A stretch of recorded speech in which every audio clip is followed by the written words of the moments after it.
And now we're joined by Mr. Trump's advisor, former mayor of New York, Rudy Giuliani. Thank you for coming in again. Hi, Mr. George. Mayor. Good morning. So what's your response to this story? My response is he's a genius. I mean, the reality is absolute genius. I mean, the man in The Art of the Deal, this is described. First of all, we're talking about 26 years ago. Perfectly legal. We should get that straight immediately. This is a perfectly legal application of the tax code. And he would have been a fool not to take advantage of it. Not only that, he would have probably breached his fiduciary duty to his investors, to his business. You have an obligation when you run a business to maximize the profits.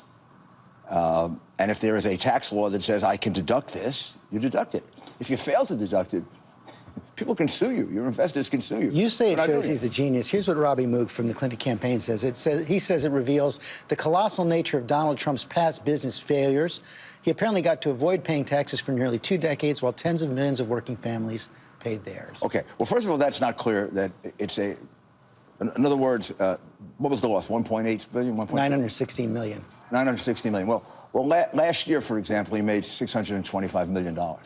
So if he had 1 year in which he made $1 billion, he would have wiped out the loss carry forward in 1 year. So it's unlikely that he carried forward for 18 years. That's the amount of income he was making. Second, every great man has had failures. And in The Art of the Deal, he explains that. Churchill was thrown out of office twice. Steve Jobs was fired from Apple and had nothing. The reality is, this man, 26 years ago, had some failures, and then he built an empire. I'd like that working for me for the United States. This is a genius at how to take advantage of legal remedies that can help your company survive and grow. I want a man who's a genius at figuring out how to take this country that's moving in the wrong direction, where we've had a basically jobless recovery, where we've had growth of less than 2% for 2 years. That's pathetic. Don't you think a man who has this kind of economic genius is a lot better for the United States than a woman? And the only thing she's ever produced, there's a lot of work for the FBI checking out her emails. You say it shows that he's a genius, but Mr. Trump himself in the past has criticized people for not paying taxes. He has this tweet from 2012. Half of Americans don't pay income tax despite crippling government debt. And even in this campaign, he's taken on hedge fund managers who have avoided taxes. Let's listen. The hedge fund guys are getting away with murder. They make a fortune. They pay no tax. It's ridiculous, okay? I know people that are making a tremendous amount of money and paying virtually no tax, and I think it's unfair. So why is this fair?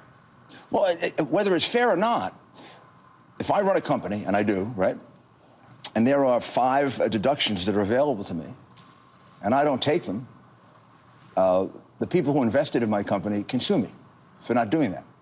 And number 2, my obligation in that circumstance is to make the maximum amount of money and to save my company from the maximum amount of damage. He was a genius in being able to do that. Went down, came all the way back up. America needs a turnaround right now, and Donald Trump is a turnaround artist. Everyone believes, 60, 70%, we're moving in the wrong direction. Nobody believes that Hillary Clinton can turn America around. It's going to be Obama 2, Obama 3, whatever you want to call it. Higher taxes, less jobs, 1% growth. We put our head down and we're just another country, oh, GG.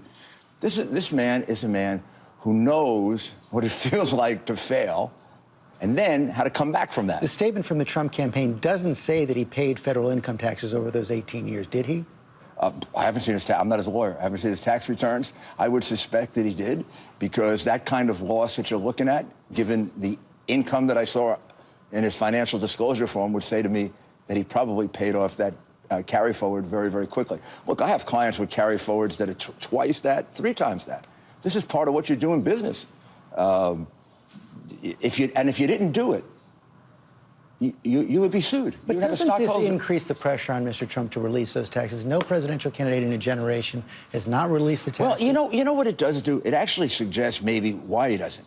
Because nobody understands the tax code, and then they use it as if there's something wrong here. This was perfectly legal, and he was in a box. If he didn't do it, you'd get sued.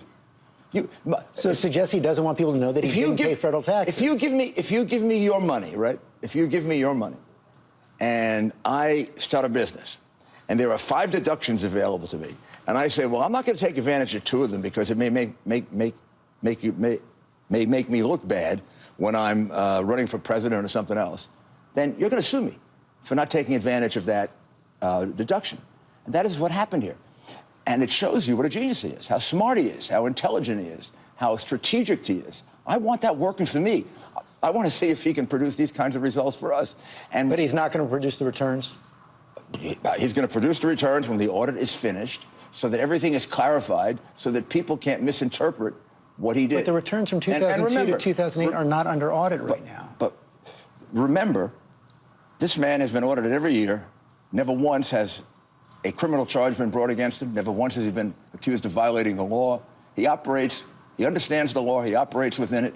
And he also understands, on the other side, how he can get sued if he doesn't take advantage of these benefits. I would rather have a person who understands the economy and is a turnaround artist than a person that is a failure, basically, as Secretary of State. Let's move on to last night. We showed in the piece earlier, Mr. Trump mocking Hillary Clinton in that bout with pneumonia, also questioning whether she was loyal to President Clinton in their marriage. Is that a smart strategy? I didn't see last night, so I'm not sure about that. The reality is that she, at the end of the debate, and I think Saturday Night Live last night captured it beautifully when she said, oh, and by the way, and then she mentioned the woman's name, the model's name, and then she made it appear as if Lester Holt had brought it up. She had obviously been programmed to bring that up. So But Trump took the bait, didn't he? She brings up this woman. This woman goes back 20 years or so. She has a very unfortunate past. She was a driver at a bank robbery. Never mind all about her.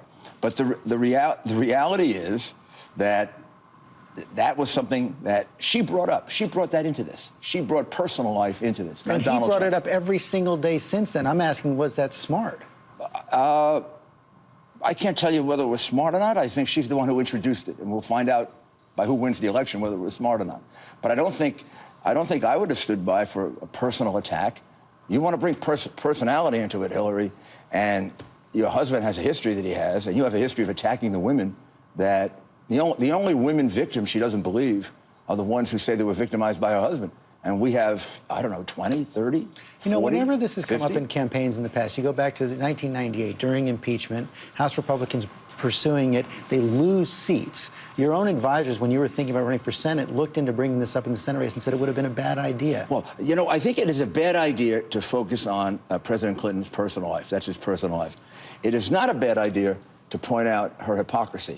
Her hypocrisy, if she's attacking Donald Trump about how he deals with women, well, then we have to respond by how she deals with women, which is to take money from governments that kill women, take money from governments that stone women, take money from governments that have women who can't drive cars.